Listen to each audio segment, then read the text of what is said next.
ఇప్పుడు కేరళ స్టోరీస్ తీశారు కదా, అవును. దానిలో ఆ, మ్, ఇ- 25,000 మందో 35,000 మందో 30,000 మంది అమ్మ. 30,000 మంది అమ్మాయిలు తప్పిపోయారు అన్నారు. ఇప్పుడు 30,000 మంది అమ్మాయిలు తప్పిపోయారు అనుకుందాం.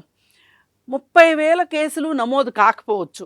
అందరూ కొంతమంది సిగ్గుపడి బయటికి అమ్మాయి తప్పిపోయింది అంటే కేసు పెట్టరు. కనీసం 15,000 మంది అన్నా ఆ కాలంలో పోలీస్ స్టేషన్లో నమోదవుతాయిగా. అవును. అక్కడ జరిగింది ఇద్దరో ముగ్గురు అని తేలేసరికి ఇంకప్పుడు తూచ్ ఇది ఒరిజినల్ స్టోరీ కాదు, ఇది కల్పితము అన్నారు. అవును. కాశ్మీర్ ఫైల్స్ గురించి కూడా ఇదే స్టోరీ చెప్పుకొని వచ్చారు. అందుకని వీళ్ళు సినిమాని ఒక చరిత్రను వక్రీకరించడానికి సినిమాని ఒక అంశంగా పెట్టుకున్నారు. అంటే మీరన్న ఈ 3 ఎగ్జాంపుల్స్లో 3 భిన్న కోణాలు ఉన్నాయి.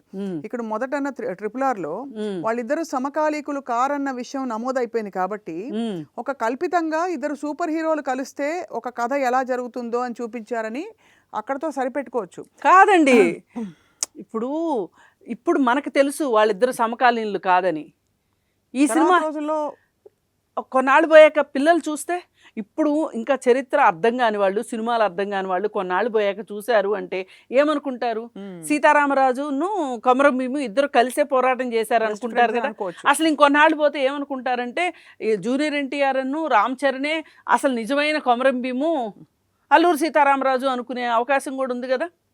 అందుకని నేనేమంటున్నానంటే, మీరు చరిత్రని సినిమాలుగా మలచండి, తప్పులేదు. కానీ దాని వెనక మీ పైత్యాన్నో మీ స్వార్థాన్నో మీ కుట్రబుద్ధినో జోడించొద్దు. లేదు అనుకుంటే అసలు చరిత్ర జోలికి వెళ్ళకండి.